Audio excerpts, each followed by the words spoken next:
है जो आज का पेपर था। तो ये मेरे पास पेपर है, तो इस पेपर को मैं आपको जो है विथ आंसर के साथ आपको करवाने वाला हूँ। ठीक है, देखो पहला क्वेश्चन है कि पर्यावरण तनाव और प्रतिस्पर्धी उद्दीपन और व्यक्तिपरक तनाव किसके उदाहरण है ना। ये जो इसका जो आपका करेक्ट, मैं तो आंसर बताते चलूंगा कि पेपर थोड़ा बड़ा है, 150 क्वेश्चन है तो पेपर थोड़ा बड़ा है, तो मैं इसके आंसर आपको बताते साथ में चलूंगा। तो फर्स्ट क्वेश्चन जो था आपका, इसका जो आंसर होने वाला है शारीरिक बाधा, ठीक है, फिजिकल बैरियर्स। सेकंड क्वेश्चन देखिए, आपको पूरा जो है एनालिसिस बताऊंगा, ठीक है, और आपको अभी जो है टिक करना है, आपको आंसर की मैच करते हुए चलना है। इशारे, घुराना और मुंह बनाना, ये किसके उदाहरण, ये सब कम्युनिकेशन से है, आपको ध्यान है। देखो ये जो है आपका गैर मौखिक संचार, ठीक है, गैर मौखिक। सेकंड का जो आंसर होगा वो आपका बी ऑप्शन होगा कि इशारे करना, घुराने और मुंह बनाना किसके एग्जाम्पल है, तो इसका जो है वो है आपका नॉन वर्बल कम्युनिकेशन, ठीक है, गैर मौखिक संचार का। मौखिक हो नहीं सकता, विकास हो नहीं सकता और शोर हो नहीं सकता, तो इसका ऑप्शन क्या बचा हमारे पास, B option is correct answer, ठीक है। थर्ड, दी गई श्रृंखला का समान पैटर्न का अनुसरण करते हैं हुए लुप्त संख्या ज्ञात कीजिए। इस क्वेश्चन का मैं आपको सॉल्यूशन बताने वाला हूं। बहुत सारे यूट्यूबर ने इस क्वेश्चन को छोड़ दिया क्योंकि उनको खुद को ये क्वेश्चन नहीं आया, तो वो बेचारे कैसे बताएंगे। देखिए, तो इस क्वेश्चन का जो आपका आंसर होने वाला है वो आपका आंसर होने वाला है क्वेश्चन संख्या आपका 3 का जो आंसर होने वाला है वो होने वाला है 3। बच्चों इसका जो सॉल्यूशन है वो आपको मैं जो है अपने एक चैनल पर जो है वीडियो अपलोड कर दूंगा। तो इसके जो है टाइमिंग के अकॉर्डिंग मैं आपको 4-5 मिनट के जो भी मैथमेटिक्स के और जो भी रीजनिंग के क्वेश्चन है वो मैं आपको वहाँ पर प्रोवाइड करा दूंगा। उसका लिंक जो है डिस्क्रिप्शन में दे रखा है, आप जाके देख लेना। अभी टाइम कम है तो आप फास्टली थोड़ा क्वेश्चन, आपको 150 क्वेश्चन करने हैं, थोड़ा अराउंड में थोड़ा फास्ट चलना पड़ेगा, ठीक है।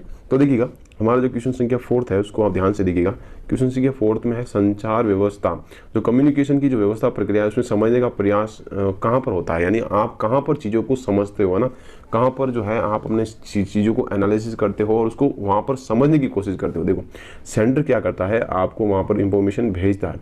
सेंडर यहाँ से क्या करता है, कुछ इंफॉर्मेशन जो है आपको भेजता है सेंडर, ठीक है, सेंडर भेजता है उस मैसेज को और उसके बाद उस प्राप्तकर्ता क्या करता है, एनकोड और डिकोड करते प्राप्तकर्ता उसको रिसीव करता है और उसको समझने की कोशिश करता है कि उसने जो है क्या भेजा है। तो संचार व्यवस्था में प्रक्रिया समझने का प्रयास कौन करता है, एक प्राप्तकर्ता, एक रिसीवर जो है उसको समझने का प्रयास करता है, ठीक है। बहुत सारे यूट्यूबर ने इसका अलग अलग जो है बताया है ऑप्शन। तो 4 का जो है मेरे हिसाब से जो according C answer right answer होने वाला है, ठीक है। आगे चलते हैं क्वेश्चन संख्या 5। जो अधिक चिंता का विषय है वह क्या है। देखो इसके अंदर ध्यान से देखिएगा, ये क्वेश्चन बहुत अच्छा है, इसमें बहुत सारे बच्चों ने गलत करने की भी कोशिश की है, तो आपको गलत नहीं करना है। इसका जो एकदम एक्यूरेट आंसर होगा कि जो अधिक चिंता का विषय है वह असंवेदीकरण का प्रभाव है, जो कार्यक्रम, समाचार और कार्टूनों में हिंसा का दृश्य को बार बार दिखाने का परिणाम स्वरूप हो सकता है। इसे क्या बोल सकते हैं, असंवेदीकरण। इसको यहाँ पर पुट करके देखिए आपका आंसर आ जाएगा, ठीक है। तो क्वेश्चन संख्या 5 का जो आंसर है आपका सी, ठीक है। नेक्स्ट क्वेश्चन संख्या आपका 6। क्वेश्चन संख्या 6 का क्या आंसर होना चाहिए, 2 उम्मीदवारों के बीच में एक चुनाव विजेता को कुल मत डाले गए, उसका 82% प्राप्त हुआ गया और उसमें जो है 3840 मतों बहुमत से चुनाव जीत लिया गया। यदि कोई मत असामान्य घोषित किया जाता है, नहीं किया जाता है, तो डाले गए कुल मतों की संख्या ज्ञात कीजिए। देखो बच्चों इस क्वेश्चन में भी मैं आपको बताता हूँ, बहुत सारे यूट्यूबर कोई 4000 बता रहे हैं, कोई 6000 बता रहे हैं। कन्फ्यूजन नहीं होना है, यहाँ पर जो है ऑलमोस्ट आपका जो आंसर होने वाला है वो 6000 होने वाला है। करेक्ट आंसर है आपका 6 का डी, ठीक है। बहुत सारे यूट्यूबर आपको 6000 बता रहे हैं, कोई 4000 बता रहा है, तो आपको कन्फ्यूजन नहीं होना है, आपका आंसर डी होने वाला है। देखिएगा नेक्स्ट क्वेश्चन है, ये वाला क्वेश्चन बहुत अच्छा है और यहाँ पर जो है आपका इसका जो आंसर होने वाला है इस क्वेश्चन का, श्यामी एक पुराने होंडा बाइक खरीदी, इसकी मरम्मत पर उसने 1500 रुपये खर्च किए, फिर श्याम ने इसके लिए रोहन को 20% लाभ पर बेच दिया, ठीक है। रोहन ने इसके लिए रुद्र को 10% हानि पर बेच दिया। रुद्र ने आखिरकार इसे 12,100 रुपये में बेचकर 10% लाभ पर इसे बेच दिया। श्याम ने पुरानी होंडा बाइक कितने रुपए का भुगतान किया होगा, तो इसका जो आंसर है वो आपका होगा ऑप्शन संख्या बी इज राइट आंसर, 8685 इसका आंसर राइट है।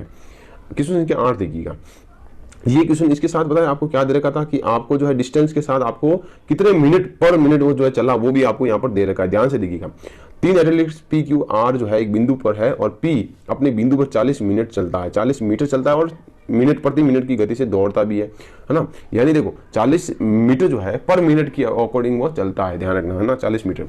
ठीक है, फिर उसके बाद शुरू करता है, उसके बाद 5 मिनट के बाद पी और क्यू के पीछे 50 मीटर प्रति घंटे की ओर दौड़ना शुरू कर देता है। साथ में ही आर भी पी के पीछे 60 मीटर और मिनट की गति से दौड़ना शुरू करता है। पी को पकड़ने में आर को कितना समय और कितनी दूरी लगेगी।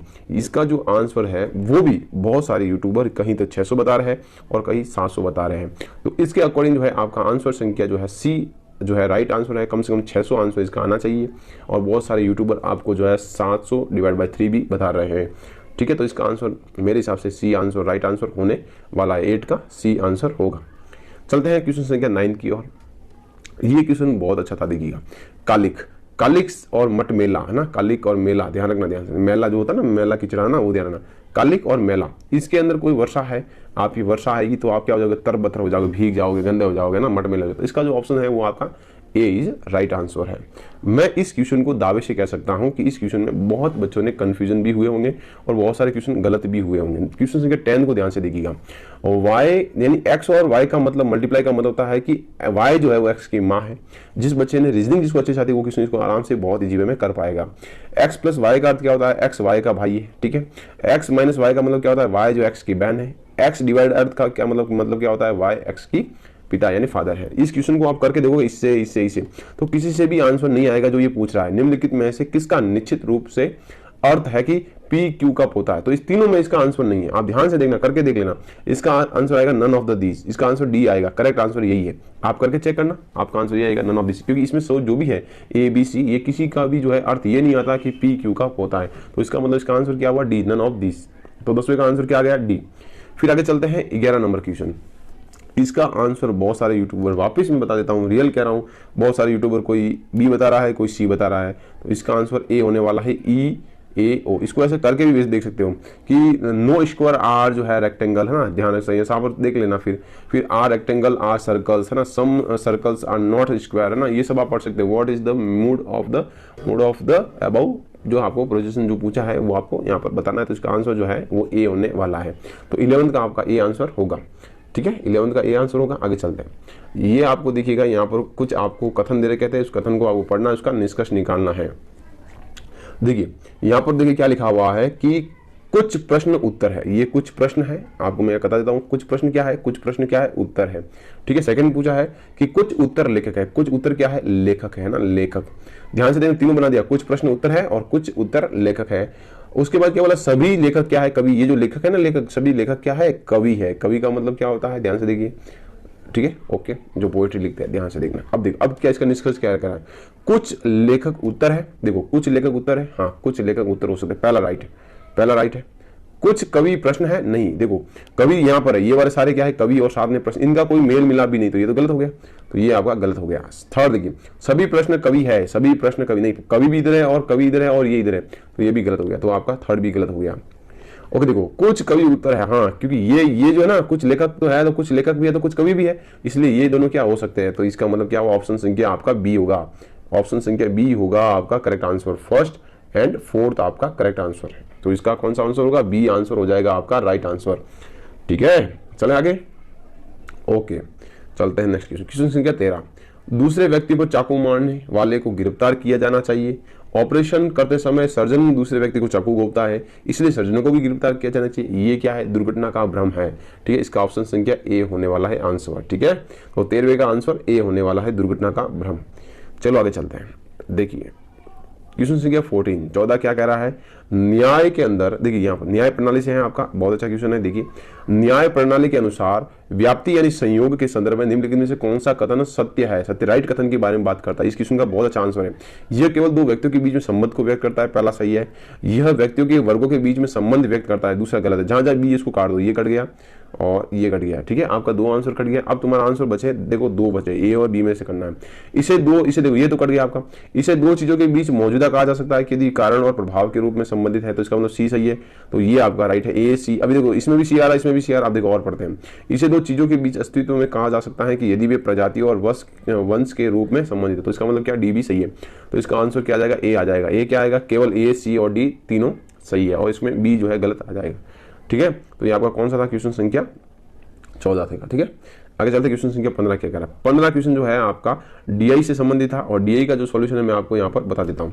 देखो इसका जो आंसर है आपका क्वेश्चन संख्या 15 का जो आंसर है वो आपका बी आंसर होने वाला है, ठीक है।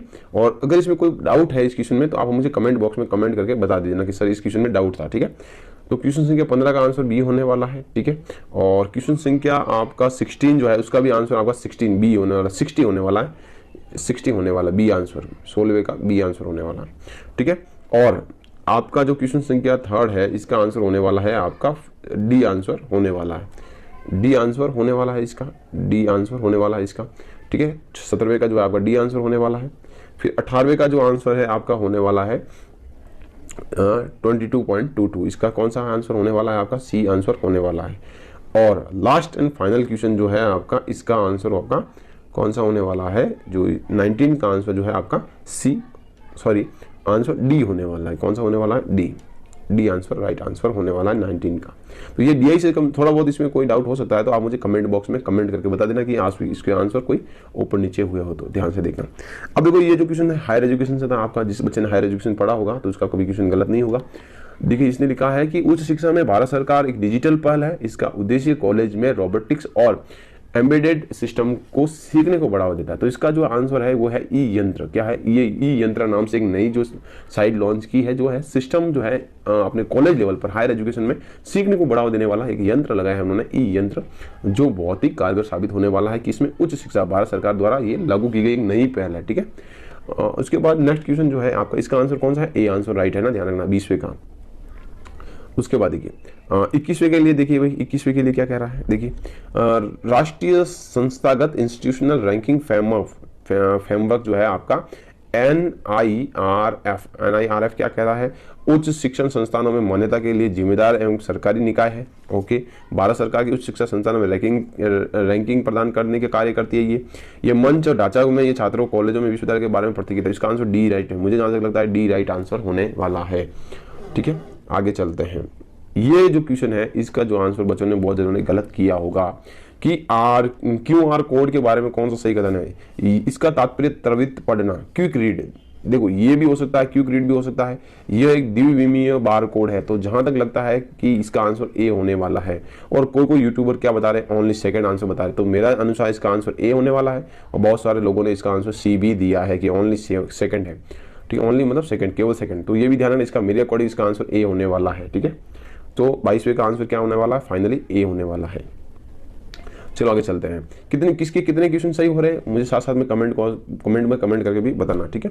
देखिएगा इसका भी आंसर ध्यान से देखिएगा। वीडियो कॉन्फ्रेंसिंग में आमतौर पर किस वीडियो कॉन्फ्रेंस में स्टैंडर्ड का प्रयोग किया जाता है, तो MPEG-4 का प्रयोग किया जाता है, ठीक है ना। ये ध्यान रखना, बहुत अच्छा क्वेश्चन है। और ये कंप्यूटर से जो है यूनिट है आपकी कंप्यूटर की, वहां से ये क्वेश्चन लाया गया है। तो क्वेश्चन संख्या 23 का आंसर कौन सा था आपका, सी आंसर था, ठीक है। 23वें का सी आंसर था। अब 24वें के बारे में चलते हैं। इस क्वेश्चन को ध्यान से देखना। यहाँ पर देखिए, हाँ ये क्वेश्चन सबका सही होने वाला है क्योंकि बहुत अच्छा क्वेश्चन था। प्रमाणित उत्सर्जन कटौती प्रमाणित उत्सर्जन जो है कटौती क्रेडिट किसको दर्शाता है, ये दर्शाता है वायुमंडल में उत्सर्जित कार्बन ऑक्साइड में 1 मेट्रिक टन में कमी होना दर्शाता है, ठीक है। तो इसका जो आपका आंसर है 24वें का, उसका आंसर सी होने वाला है। ओके चलो बच्चों, समझ में आ रहा है आपको यहाँ तक जो है। अब 25 क्वेश्चन कंप्लीट होने वाले हैं आपके, और बहुत अच्छा लग रहा है आपसे मुझे ये क्वेश्चन सॉल्व करवाते हुए कि आप लोग अच्छे से पढ़ रहे हैं और बहुत अच्छा लग रहा है। और 25 क्वेश्चन में कितने क्वेश्चन सही हुए मुझे कमेंट बॉक्स में जरूर कमेंट करके बताइए। देखिए अब मैं आपको बात करूंगा 25वां क्वेश्चन क्या है, फसलों को उनके जल पद चिन्ह के लिए आहार क्रम में व्यवस्थित कीजिए। देखो सबसे पहले आपका जो आने वाला है वो आने वाला है आपका कॉफी ले लेते हैं, ठीक है, कॉफी ले लेते हैं सबसे पहले। उसके बाद जो है आपकी आपको इसको क्या पूछा है, आरोही क्रम में पूछा है। क्या पूछा है, आरोही क्रम में पूछा है। तो इसका आंसर ये सही है, थर्ड सही है कि आपका जो सबसे पहले कॉफी आ जाएगी। देखो अगर चावल पीछे होता तो चावल कर लेते हैं, चावल कहीं पीछे नजर नहीं आ रहा। पहले कॉफी ले लेते हैं, फिर आप ले लोगे चावल ले लोगे, राइस ले लोगे, उसके बाद आप गेहूं ले लोगे। तो ऑप्शन संख्या सी करेक्ट आंसर हो जाएगा किसका, 25 का। चलो आगे चलते हैं। क्वेश्चन संख्या 26। तो देखो किसी संगठन के लिए इंटरनेट स्थापित करने के लिए क्या आवश्यक है, कंप्यूटिंग डिवाइस, ठीक है। उसके बाद क्या है, संचार लिंक और इंटरकनेक्टिंग डिवाइस, उपकरण के बीच संचार को सक्षम करने के लिए प्रोटोकॉल, ठीक है। तो ये सब होना चाहिए। देखो इंटरनेट जो स्थापित करने के लिए कंप्यूटिंग डिवाइस भी होना चाहिए, संचालिक और इंटरकनेक्टिंग डिवाइस भी होना चाहिए, और उपकरण के बीच संचार को सक्षम करने के लिए प्रोटोकॉल्स भी होने चाहिए। तो इसमें से आपको क्या आवश्यक है, तो ये सभी आवश्यक है। इसका आंसर क्या हो जाएगा, डी आंसर हो जाएगा। बहुत सारे यूट्यूबर डी बता रहे हैं, तो आप ध्यान से देखिए इस क्वेश्चन के अंदर कि क्वेश्चन जो है आपको इजी लगता है वो भी आप क्वेश्चन एग्जाम में गलत करके आ सकते हैं, ध्यान रखना। इसे गलत नहीं करने हैं आपको, ये भी आपको बहुत ध्यान रखना है। तो इसका आंसर डी था। ओके चले, इसका आंसर आपको डी था, ठीक है ना। ओके आगे चलते हैं। किस प्रोटोकॉल के तहत स्वच्छ विकास तंत्र यानी CDM को लागू किया गया, ठीक है। तो इसका जो है था आपका क्योटो प्रोटोकॉल। क्या था, क्योटो प्रोटोकॉल, बहुत अच्छा था। क्योटो प्रोटोकॉल के तहत जो है इसके अंदर जो है आपका क्लीन डेवलपमेंट मशीन जो है मैनेज जो आपको बोलते हैं, ठीक है, उसको लागू किया गया। तंत्र बोलते हैं जिसे ना, मैकेनिज्म, ठीक है ना, मैकेनिज्म जिसे तंत्र बोलते हैं। स्वच्छ विकास तंत्र जो है क्योटो प्रोटोकॉल के तहत जो है एप्लीकेबल किया गया था। ओके चलते हैं, हमारा क्वेश्चन संख्या 27 का आंसर आपको पता चल गया ए। अब चलते हैं क्वेश्चन संख्या 28 के अंदर। देखो क्वेश्चन संख्या 28 क्या है ये देखिए। अब ये क्वेश्चन अगर किसी को नहीं आए तो समझो क्या होगा। भारत सरकार के अधिकांश राज्यों में किस राज्य सरकार के विश्वविद्यालय की कुलपति की नियुक्ति किसके द्वारा की जाती है। भारत सरकार के अधिकांश राज्यों में राज्य सरकार के विश्वविद्यालय के कुलपति की नियुक्ति किसके द्वारा की जाती है, तो उस राज्य के राज्यपाल के द्वारा, राज्य के माननीय राज्यपाल के द्वारा जो है आपकी जो है जो यूनिवर्सिटी है वहां पर जो है आपके जो गवर्नर की नियुक्ति की जाती है। ओके तो इसका आंसर क्या हो जाएगा, सी आंसर हो जाएगा। चलो आगे चलते हैं। ये क्वेश्चन भी अच्छा था। भारत में ऑनलाइन शिक्षण मंच कौन सा है, इसमें देखो दीक्षा भी है, स्वयं प्रभा भी है, स्वयं भी है, सब है, यानी परख नहीं है। तो इसका अंदर क्या हो गया, थर्ड काट दो, ये थर्ड गया, यहाँ से गया, और यहाँ पर थर्ड, यहाँ है नहीं, ये भी है नहीं, और यहाँ पर थर्ड गया चला गया, तो केवल जो है आपका फर्स्ट, सेकंड और फोर्थ होने वाला। तो इसका आंसर डी आंसर हो जाएगा। तो इसका आंसर क्या हो जाएगा, डी आंसर हो जाएगा। 29 का डी आंसर हो जाएगा, ठीक है। अब चलो आगे, क्वेश्चन संख्या 30 क्या कह रहा है कि ग्लोबल वार्मिंग क्षमता के संदर्भ में कितने किलोग्राम CO2 1 किलोग्राम CH4 के बराबर होता है। तो इसका आंसर हो जाएगा आपका 25। क्या हो जाएगा, 25। ऑप्शन संख्या बी करेक्ट आंसर है आपका, ठीक है। आगे चलते हैं। यहाँ पर ध्यान से देखिए, इस क्वेश्चन में बहुत सारी जो है गलतियां करने की संभावना बच्चों ने की है, तो ध्यान से देखिए। पर्यावरण और क्वेश्चन संख्या कौन सा था आपका, देख लीजिए वापिस। क्वेश्चन संख्या आपका 31 क्वेश्चन है आपका, देखिए पर्यावरण और संरक्षण, पर्यावरण और विकास पर संयुक्त राष्ट्र सम्मेलन जो UNCED जिसे पृथ्वी शिखर सम्मेलन भी कहते हैं और के रूप में जाना जाता है। अब देखो यहाँ पर जो है 170 कंट्रीज इसके अंदर इन्वॉल्व हुई थी, और उन्होंने सामाजिक आर्थिक जो है यहाँ पर देखो, यहाँ पर लिखा हुआ है 179 देशों के प्रतिनिधियों को पर्यावरण पर मानव समाज और आर्थिक गतिविधियों को प्रभाव के बारे में चर्चा करने के लिए एक साथ लाया गया था। तो इसका आंसर ए होने वाला है, ए आंसर राइट होने वाला है कि 179 और सामाजिक और आर्थिक गतिविधियों के बारे में प्रभाव में लाने के लिए एक साथ लाया गया था। किसके अंदर, पृथ्वी शिखर सम्मेलन के अंदर। तो 31वें का ए आंसर राइट होगा। आगे चलते हैं क्वेश्चन संख्या 32। ये तुम्हारा जो है NEP के बारे में है, न्यू एजुकेशन पॉलिसी के बारे में है, ठीक है। अब देखो इसका आंसर देखना, यहाँ पर भी बच्चों ने बहुत सारा गलत किया, ध्यान से देखना। NEP के बारे में किस पर जोर दिया, सभी इंजीनियरिंग और मेडिकल पाठ्यक्रम को स्थानीय भाषा में शुरू करना। ये तो कतई नहीं होगा, गलत हो गया। तो पहला गया। तो इसका आंसर एक ही बचा, डी। तो डी आंसर राइट, ध्यान सुनना। प्राचीन ज्ञान प्रणालियों को पुनर्जीवित करना, वेरी गुड। सभी कॉलेजों में बहुविषय विश्वविद्यालयों को परिवर्तित करना, सही है। प्रारंभिक बाल्यावस्था की देखभाल और शिक्षा के लिए नया पाठ्यक्रम तैयार करना। तो ऑप्शन संख्या डी इज राइट आंसर। अब देखो क्वेश्चन संख्या 33 क्या कहता है। देखो क्वेश्चन संख्या 33 क्या कहता है कि इसके अंदर जो है आपको आंसर सामने दिख रहा है, अगर ध्यान से देखते हो तो। ज्ञान के सभी विषयों में स्कूली शिक्षा और उच्च शिक्षा के सभी स्तरों के लिए पाठ्यक्रम तैयार करने के लिए निम्नलिखित में से कौन से संगठन महत्वपूर्ण भूमिका निभाता है। तो सबसे पहला ए NCERT और UGC। देखो आपको स्कूली लेवल पर पूछा है और हायर एजुकेशन लेवल पर पूछा है, तो इसका आंसर मेरे हिसाब से अकॉर्डिंग ए आंसर राइट होना चाहिए। चल आगे चले, तो आपका इसका आंसर क्या हो जाएगा, ए हो जाएगा ना, 33वें का। अब ये क्वेश्चन बहुत अच्छा है, ये पाकिस्तान से रिलेटेड क्वेश्चन आ गया। निम्नलिखित में से कौन सा, हायर एजुकेशन का है क्वेश्चन ऐसे तो, निम्नलिखित में से कौन सा प्राचीन भारतीय विश्वविद्यालय वर्तमान समय में पाकिस्तान में स्थित था। ठीक है, वर्तमान समय के पाकिस्तान में स्थित था, यानी आपको ऐसा विश्वविद्यालय बताना है जो वर्तमान के जो पाकिस्तान है उसमें जो है एक हमारी जो भारतीय विश्वविद्यालय वहां पर था, इसका नाम है तक्षशिला। ठीक है, तक्षशिला एक ऐसा विश्वविद्यालय था जो पाकिस्तान से अंदर था। ठीक है, आगे चलते हैं। तो इसका आंसर क्या हो जाएगा, आपका बी आंसर हो जाएगा। क्या आंसर हो जाएगा, बी हो जाएगा। आगे चलिए, इस क्वेश्चन को ध्यान से देखिए, अगर आपको इंग्लिश में पढ़ोगे तो समझ में आपको जल्दी आ जाएगा ना। प्रिपेयर अ डायग्राम, ठीक है, explain the components parts of the conclude और कैरेक्टरिस्टिक्स ऑफ अंडरस्टैंडिंग लेवल। ध्यान से देखना, समझ के। इस क्वेश्चन इंग्लिश में पढ़ोगे तो जल्दी समझ में आ जाएगा, नहीं तो नहीं आएगा। तो इसका आंसर क्या हो जाएगा, ए हो जाएगा। 35वें का ए आंसर हो जाएगा। क्वेश्चन संख्या 36 देखिएगा, 36 क्या कह रहा है, इस क्वेश्चन को समझिए। अध्यापन अधिगम प्रक्रिया में क्या समानता होनी चाहिए, ठीक है, ध्यान से। इस क्वेश्चन में भी बच्चे ने गलती की है, ध्यान से देखना। प्रत्येक के साथ समान व्यवहार करना चाहिए, प्रत्येक छात्र के साथ समान व्यवहार करना चाहिए, समझ में आया। उनकी व्यक्तिगत आवश्यकता के अनुसार सहायता प्रदान करनी चाहिए, उन्हें विकास में समान अवसर प्रदान करने चाहिए, उन्हें विकास के समान अवसर प्रदान कीजिए। जाति लिंग आदि के भेदभाव के बिना छात्रों के साथ समान व्यवहार करना चाहिए। तो इसका जहां तक अगर मैं बात करूं तो इसका जो बेस्ट आंसर होगा वो होगा बी आंसर बेस्ट होगा, कि उनके व्यक्तिगत आवश्यकताओं के अनुसार, या आप कह सकते हैं इसके अंदर देखो दो आंसर तो बहुत कॉमन है कि विकास के समान अवसर प्रदान करना, एक तो सी और बी में कॉमन है। जहां तक चाहे अपन बी को इसकी ओर जा सकता है कि बी हमें अच्छा लगता है, कि बी की ओर हम जा सकते हैं कि बी तो हमें थोड़ा संतुष्ट करता है, कि उनकी व्यक्तिगत जो आवश्यकता है, बच्चों की जो नीड है, उनकी जो उनको समझाना है, उनकी जो कैसे आप उनको जो है अच्छे से एक्सप्लेन कर पाओगे, उनकी जो नीड्स है बच्चों के अकॉर्डिंग आप चलना है। तो आप, क्योंकि अब जो है शिक्षक केंद्रित है नहीं हमारी एजुकेशन, अब जो है छात्र केंद्रित हमारी एजुकेशन है, तो आप बच्चों के हित के ध्यान में रखकर आप क्या करोगे, अध्यापन अधिगम प्रक्रिया में क्या समानता है, ठीक है, ये आप देख सकते हो यहाँ पर ऑप्शन संख्या बी के अंदर। अब आगे चलते हैं, आपका 37वां क्वेश्चन। एक शिक्षक का प्राथमिक कार्य क्या है? छात्रों को अधिगम को प्रोत्साहित करना और प्रेरित करना और मार्गदर्शन प्रदर्शित करना। ये तो किसी का गलत हो ही नहीं सकता। इसका क्वेश्चन संख्या जो 37 है उसका आंसर ए होने वाला है। अब देखिए यहाँ पर क्वेश्चन के अंदर थोड़ी मिस्टेक्स आप कर सकते हो, तो ध्यान से देखिएगा, मिस्टेक नहीं करनी थी आपको। देखिए यूजीसी द्वारा नवीनतम नियमों और विनियमों के अनुसार 10% साहित्य की चोरी करना, जो फ्लेजियरिज्म जो है, ठीक है, तो उसके अंदर अनुमति कितनी है, 10%। तो इसका आंसर क्या हो जाएगा, बी हो जाएगा, ठीक है। 10% तक आप चोरी कर सकते हो, ज्यादा नहीं करनी, ठीक है ना, ये भी आपको दे रखा है, ठीक है। ये भी बहुत अच्छा क्वेश्चन है। शिक्षाविद कौन, फ्रॉबेल, कौन है, फ्रॉबेल के अनुसार आंसर डी है, इसका टिक कर लो। फ्रॉबेल के अनुसार, फ्रॉबेल शिक्षाविद थे जिन्होंने दुनिया के किंडरगार्टन शिक्षा पद्धति का उपहार दिया गया था, ठीक है। तो ऑप्शन डी हो जाएगा इसका आंसर।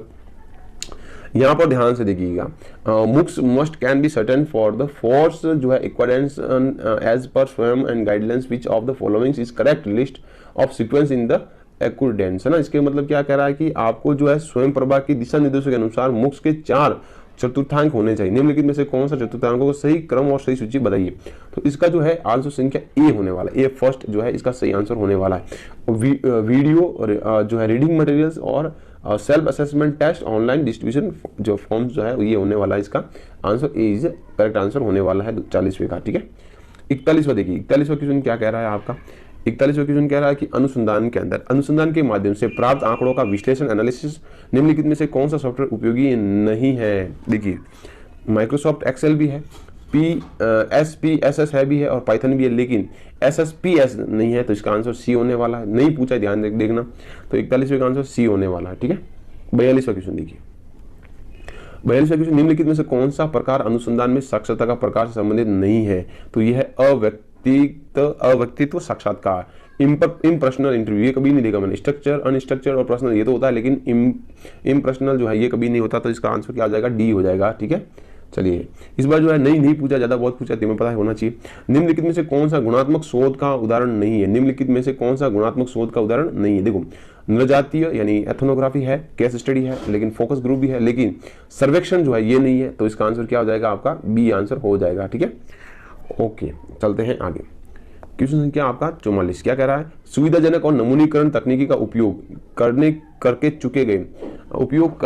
चुने गए 15 से कम डेटा के लिए आप निम्न में से कौन सा अनुमानित सांख्यिकी डेटा विश्लेषण तकनीक का उपयोग करोगे। तो इसका जो है वो है पैरामेट्रिक, क्या है, पैरामेट्रिक प्रशिक्षण ना, ठीक है, पैरामेट्रिक टेस्ट, ध्यान रखना। एक होता है पैरामेट्रिक, एक होता है नॉन पैरामेट्रिक। जिसकी साइज 30 से कम होती है, लेस देन 30 होते हैं आपके पैरामेट्रिक, और 30 से ज्यादा होती है तो क्या कहलाते हैं आपके नॉन पैरामेट्रिक टेस्ट, ठीक है ना। ध्यान से देखिए, ये क्वेश्चन आपके हो गए 44। क्वेश्चन 45 से जो है आपके जो ये है आपका पैराग्राफ जो है, देखिए 45वां जो आपका था रीडिंग कॉम्प्रिहेंशन का, निम्नलिखित में से कौन सा उपयोग अनुच्छेद के अनुसार पश्चिमी समाज द्वारा सामना किए जाने वाला मुद्दा नहीं है। ईश्वर में विश्वास की कमी, ये इसका आंसर डी होने वाला है। 46वां देखिए, 46वां क्या कह रहा है कि इसके अकॉर्डिंग कवि क्या चाहता है इस अनुच्छेद के अंदर, यानी इस लेटर के अनुसार लेखक भारतीय संस्कृति को क्या करना चाहता है कि पुनर्जीवित करना। जो पहले की जो संस्कृति थी, पढ़ाई हमारी, जो हमारे वेद, हमारी संस्कृति, उनको क्या करना है, पुनर्जीवित करना कवि का मोटो है। आगे चलें, ये क्या कह रहा है कि इसके अंदर द वर्ड्स ऑफ, ये जो है आपका ऐश्वर्य शब्द किसका अर्थ है।